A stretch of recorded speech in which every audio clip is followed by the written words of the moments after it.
Hey you guys, it's Amanda here. I hope you're having a great week.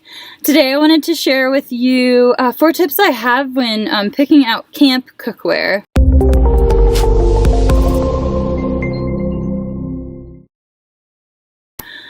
First and foremost, decide whether a cook set, so something that includes everything all in one, or going the route of buying individual pieces is the better way for you to go, depending on the number of people in your hiking party and just your personal preference. So quickly, cook sets are ideal because all the pieces fit together really nicely, which can be compact and great for stashing and carrying.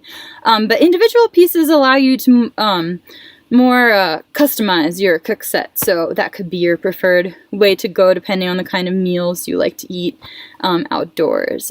Tip number 2, you want to consider the type of cookware material. To go over the most common ones briefly, aluminum is lightweight and affordable, while like hard anodized aluminum is going to be a bit more abrasion resistant and a little bit more expensive.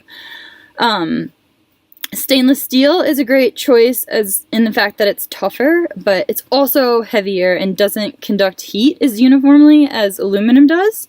So that's one thing to keep in mind depending on what you might be cooking. Titanium is another option. So titanium is super lightweight and strong, as well as highly resistant to corrosion. It also heats up very quickly, but it conducts heat less evenly than stainless steel, and you have to be really careful not to overheat things in titanium as well. Finally, I'll mention cast iron, even though it's definitely not ideal for backpacking due to its weight and maintenance requirements.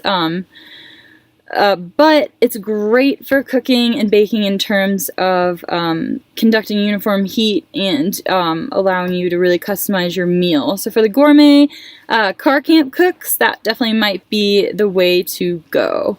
And finally, there are plastic options on the market. They're going to be lightweight, cheap, and non-abrasive, so maybe an ideal option for utensils, although they do make a lot of cook sets that are primarily plastic. The downsides to plastic is that it's not very durable, so it's not going to last you, long term, and it can retain like food flavor remnants. So I've heard people complaining about that over time regarding like plastic utensils, for example. So one thing to keep in mind when you're choosing the kind of material you'd like your cook set to be, or perhaps you want to choose a variety of materials. That's also the advantage of going the individual piece way.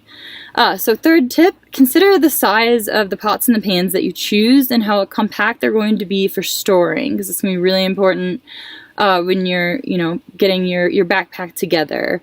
And so you don't want to forget about the small things either. So the pot and pan grippers, lids, especially for boiling water and conserving fuel, and then extra things that are also kind of necessities that you don't think about till after you've cooked, like mugs, utensils, plates, bowls, and then also a little scrubby and some eco-friendly, wilderness-safe dish soap for cleaning up, which is something that you might not necessarily think of, but it's important to keep in mind. And finally, consider some fancier camp kitchen gadgets if you're really enjoying backcountry cooking and you have the time in the room. So especially if you're a coffee fanatic, they have French press coffee options on the market. Dutch ovens are something I'm learning more and more about that are really coveted by gourmet, backcountry chefs that have the ability to haul the weight to the destination or just be at the trailhead. Cooking irons, and I've even seen hikers with popcorn poppers before. So if you really are a popcorn fanatic, it could be something down the line to consider that could be a fun way to enhance your backcountry cooking experience. So quickly to recap, 4 tips for choosing camp cookware. First, decide whether a cook set or individual pieces are the way to go. Then you want to consider the material, so your options being aluminum, hard anodized aluminum, stainless steel, titanium, cast iron, and plastic, each with their pros and cons, so keeping those things in mind. Finally, you're going to want to consider the size of your pots and pans and how compact you can make your cook set, especially depending on how far you are hiking.